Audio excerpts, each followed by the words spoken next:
حسین بھکارن اور بادشاہ۔ ایک بھکارن جو بہت حسین اور خوبصورت تھی در در بھیک مانگ کر اپنا پیٹ بھرتی تھی۔ ایک دن اتفاق سے کسی بادشاہ کا گزر وہاں سے ہوا۔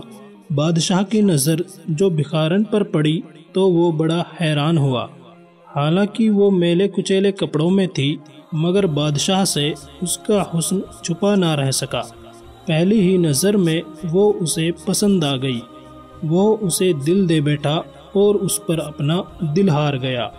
اس نے اپنے ملازموں کو حکم دیا کہ اس عورت کو شاہی سواری میں سوار کر کے محل میں لے جاؤ اور ماشطہ یعنی نائن عورت جو دلہنوں کو بناتی سوارتی سنگار کرنے والی، اس سے کہو کہ اسے نہلا دھلا کر اور سجا سنوار کر ہمارے سامنے پیش کرے۔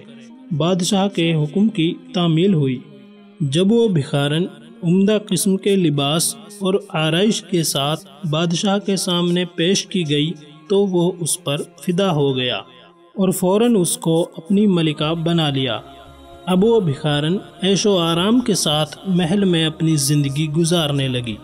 بادشاہ نے اس کے لیے کسی چیز کی کمی نہ رکھی، اسے دنیا کی ہر عیش و عشرت مہیا کی۔ وہ اسے بڑے پیار و محبت اور آرام سے رکھتا تھا، مگر اس کے باوجود وہ روز بروز دبلی پتلی اور کمزور ہوتی جا رہی تھی۔ اس کی صحت گرتی چلی جا رہی تھی اور وہ کچھ اداس بھی رہنے لگی۔ ایک دن بادشاہ نے اس سے پوچھا، کیا بات ہے بیوی جو تم اتنی کمزور ہوتی جا رہی ہو؟ کیا تمہاری خوشیوں میں کوئی کمی رہ گئی ہے یا کوئی ایسا غم ہے تمہیں جو تم مجھے نہیں بتانا چاہتی؟ آخر تمہیں غم کیا ہے؟ کون سا غم تمہیں اندر ہی اندر کھائے جا رہا ہے جو تم یوں دبلی پتلی ہوئی جا رہی ہو؟ اگر کوئی بیماری ہے تو اس کا علاج کرواؤں، اگر کوئی غم ہے تو اسے بھی دور کیا جائے۔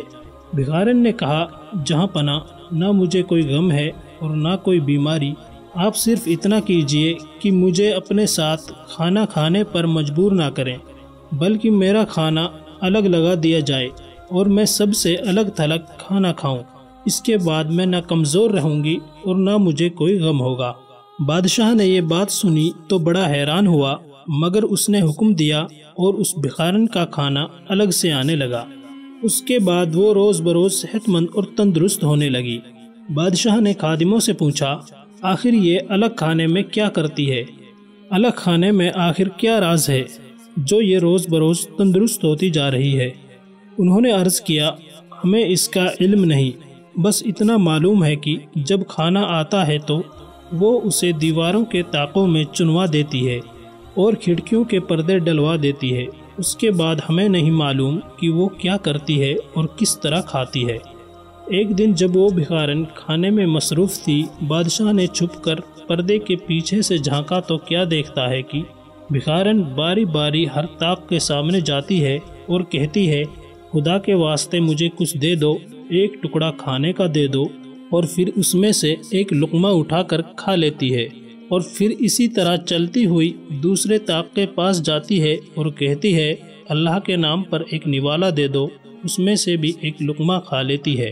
اسی طرح باری باری سب طاقوں سے مانگتی پھرتی ہے، اور جب پیٹ بھر جاتا ہے تو کنیزوں کو آواز دیتی ہے کہ وہ کھانا واپس اٹھا کر لے جائیں، اور ہاتھ منہ دھو کر باہر آ جاتی ہے۔ جب بادشاہ نے یہ حال دیکھا تو سمجھ گیا کہ ابھی تک اس کی بھیک مانگنے کی عادت نہیں گئی۔ حالانکہ میں نے اسے بھکارن سے محل کی ملکہ بنا دیا مگر اس کی فطرت نہیں بدلی۔ اس نے اسی دن اس بھکارن کو محل سے نکال دیا اور پھر کبھی بھی اس کا نام تک نہ لیا۔ دوستو، کہانی کیسے لگی کمنٹ کر کے ضرور بتائیں، اور چینل کو سبسکرائب نہیں کیا ہے تو ابھی سبسکرائب کر دیں۔